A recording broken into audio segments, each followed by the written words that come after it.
What's going on, everybody? High Peak Education, another problem coming at you. This time, an electromagnetic wave. That's a traveling wave where we're examining the electric field and magnetic field as this electromagnetic wave propagates.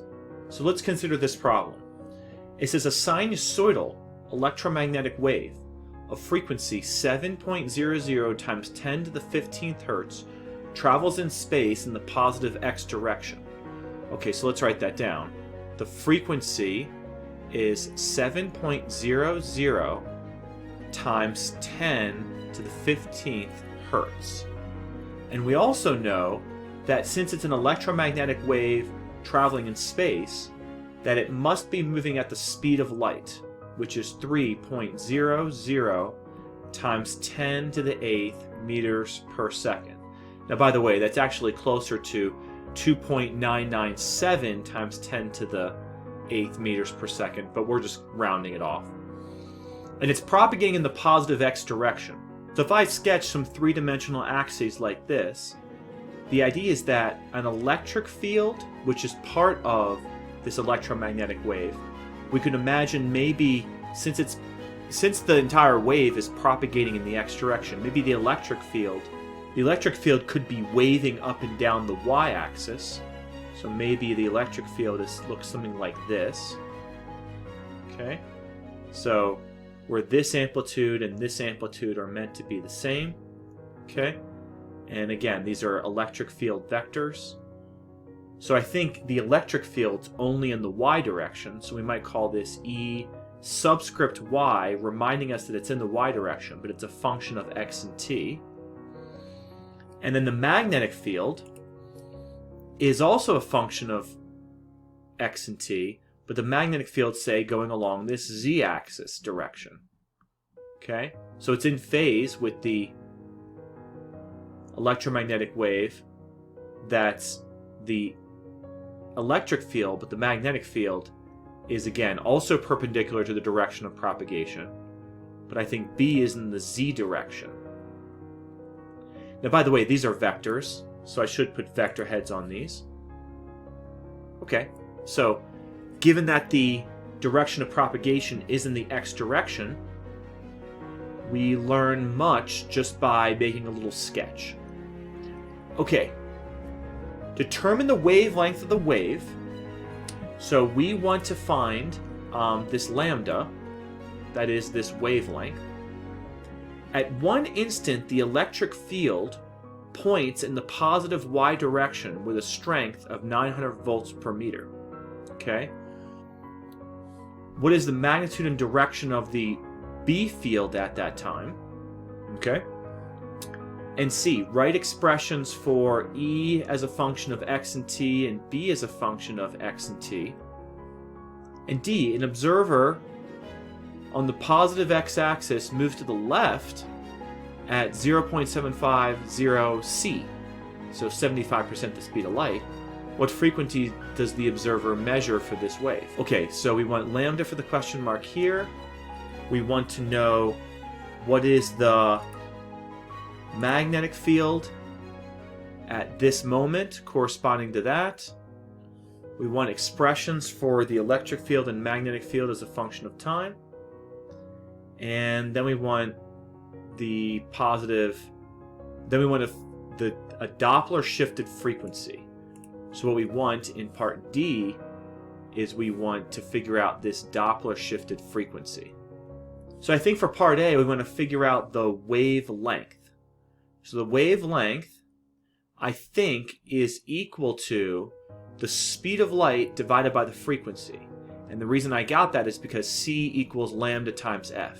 Remember, for a traveling mechanical wave, V equals lambda F for a constant phase speed, but we can say V, the velocity, is just speed of light. Okay, so we can just put these numbers in directly. So this is 3.00 times 10 to the 8th meters per second, divide by this frequency of 7.00 times 10 to the 15th hertz. Remember, that's 1 over seconds, so the 1 over seconds will cancel. We'll just get units of meters. And let's do that in the calculator. So we have 3 times 10 to the 8th divided by 7 times 10 to the 15. Okay, looks like we've got 4.29 or so times 10 to the minus 8th. So let us write this down. 4.29 times 10 to the minus 8th. And remember, that's meters because it's a wavelength. Now, by the way, in terms of nanometers, that would be 42.9 nanometers. Now notice that's shorter wavelength than visible light, because I think visible light for its shortest wavelength in violet is about 400 nanometers. So this is actually ultraviolet light. So I should actually probably say ultraviolet radiation. Okay? So, I mean, this is the kind of stuff that you don't want to stand outside in because, you know, you get some sunburn. Okay, so that's part A. Part B, we want to figure out what is the magnetic field at the moment that the electric field is 900 volts per meter. Well, at any moment, so at any time the electric field, at some moment in space, at some moment in time, if you divide that by the magnetic field at that same moment in space and moment in time. In fact, if you're just dividing the magnitudes here of electric field divided by magnetic field, you get a very special constant. C, which is the speed of light. And it turns out that we know the direction of C, the propagation direction of the speed of light vector, is given by the right-hand rule. But again, dividing these, the waves are in phase, so if you use a cosine function or a sine function, they'll both divide out in terms of those cosine or sine pieces, and then this is just the amplitude of the electric field at that moment divided by the amplitude of the magnetic field in that moment. That'll give the speed of light. So we can rearrange this for the magnetic field at that moment. So we could say the electric field divided by the speed of light is the magnetic field at that moment. And we can put those numbers in. So that's 900 volts per meter, the units for the magnitude of the electric field, divided by the speed of light, 3.00 times 10 to the 8th meters per second. And that should give us the magnetic field. So we can calculate this, 900 divided by 3 times 10 to the 8th. So we get 3 times 10 to the minus 6th. So this is 3.00 times 10 to the minus 6th, and that's not minus 9th, minus 6th, and that should be Teslas. Remember, Teslas are a unit of magnetic field. Notice that because of this conversion, when you do electric field divided by magnetic field to get the speed of light, a modest electric field of 900 volts per meter gives only 3 times 10 to the minus 6 Teslas. So this is 3 microteslas. Okay? So 3 microteslas, I mean, in some sense, relatively speaking, in their own SI units, the magnetic field is a much smaller value than the electric field. Okay, we want to write expressions for the electric field as a function of time and the magnetic field as a function of time. So, we know, I already have the blue pen, that the magnetic field as a function of time should be like B max sine of kx minus omega t, and the electric field likewise should also be a function of x and t, and it should be a maximum electric field sine of kx minus omega t. Okay, so there we go. Now notice, you may ask, why don't you begin with cosine instead of sine? Well, I'm just taking this value right here, that the electric and magnetic field are both 0 at time 0, and again, the sine function starts at 0. I could have just as well taken cosine if they had started at some maximum value, okay? Because by the way, I'm avoiding a phase shift here. So one thing I'm noting is that the electric field is in the y direction, and I'm noting the magnetic field is in the z direction. But I'm also noting the fact that I don't want there to be any phase shift or phase constant if I can help it. So phi 0 is equal to 0 radians as far as these traveling wave equations. Okay, now notice Emax and Bmax, we don't really know. We're not really told what the magnitude of the electric or magnetic fields really is, because we don't know the properties of that. I mean, we just know the electric field at some point is 900 volts per meter.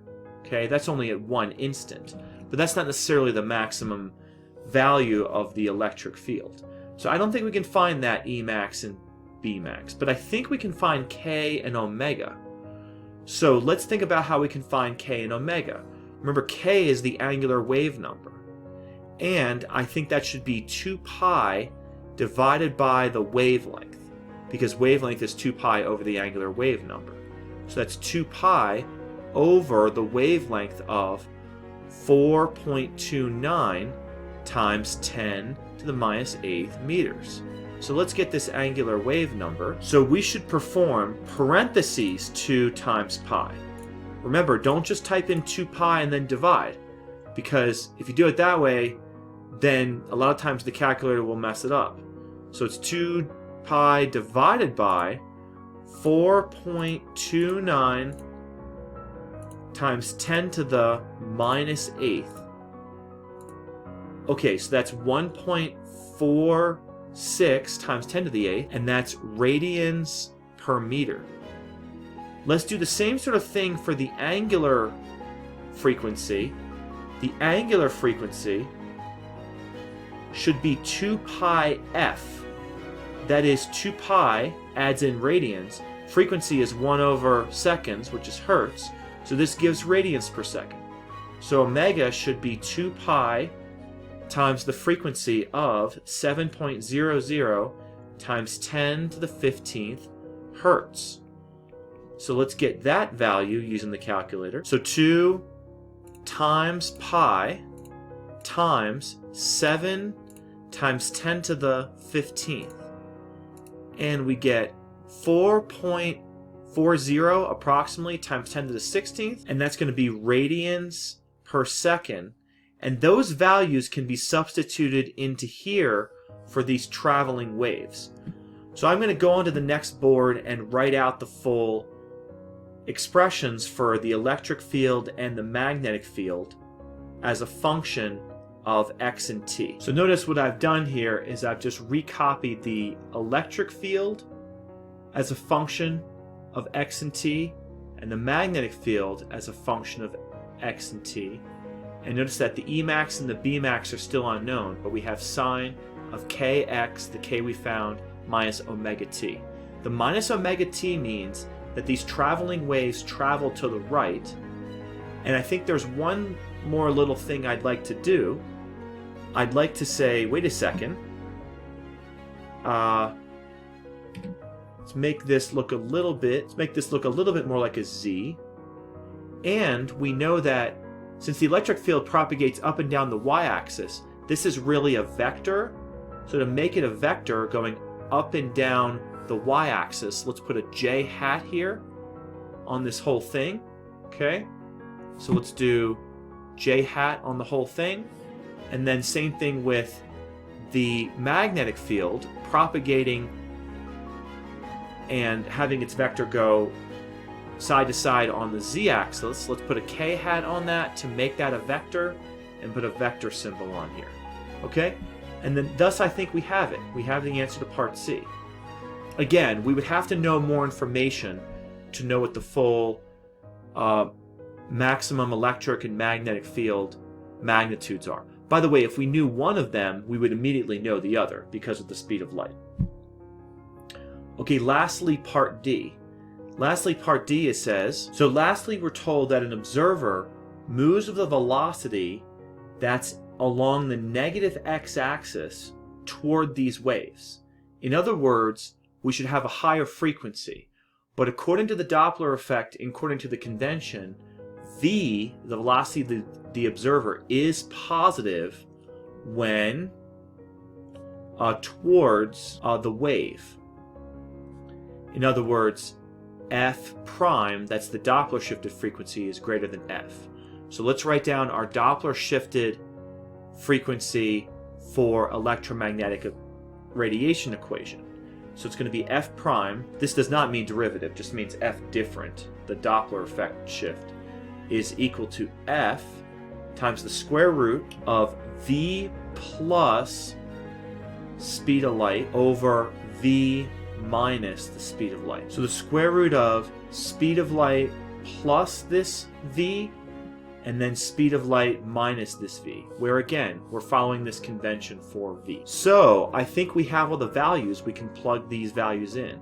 So the frequency we had was calculated on the, so the frequency we had was given in the problem, that 7.00 times 10 to the 15th hertz. This multiplied by the square root of the speed of light plus 75% the speed of light, and it's a positive, so 0.750 speed of light divided by speed of light minus 0.750 speed of light. Okay, now when we have this numerator and this denominator, we should be able to add and subtract respectively in units of speed of light. So this is equal to 7.00 times 10 to the 15th hertz, and that's multiplied by this dimensionless quantity in the square root. So 1.750 speed of light divided by, and then this is 1 minus 0.750, I think that's 0.250 speed of light. So the speed of light should cancel top and bottom. Now, I think 0.250 should go into 1.750. Let's see, 4 times gets you up to 1.00, and then another 3 times. So I think that should be 7 times. So this is equal to 7.00 times 10 to the 15th times the square root of 7. And that should be our answer. Notice this square root of 7 is sort of the dimensionless factor that increases the frequency. And that's essentially the decimal, if you will, that we multiply by. So let's get this as an approximate. So the square root of 7 is approximately 2.65. We should multiply that by 7 times 10 to the 15th, and we'll get our Doppler shifted frequency. So this is 1.85 times 10 to the 16th, 1.85 times 10 to the 16th, and that's going to be hertz. So this is the blue shifted, that is the higher frequency, Doppler shifted frequency that the observer would observe moving toward this electromagnetic wave. Note that they're moving extremely fast, 75% the speed of light. We don't have any space vehicles that move nearly that fast. But this is indeed what they would observe. Okay, so that ends this problem. And I want to thank you very much for your attention. Please smash that like button if you enjoy this content. Please subscribe to the channel to grow the channel. I look forward to reading your comments. Please share this video amongst your social network.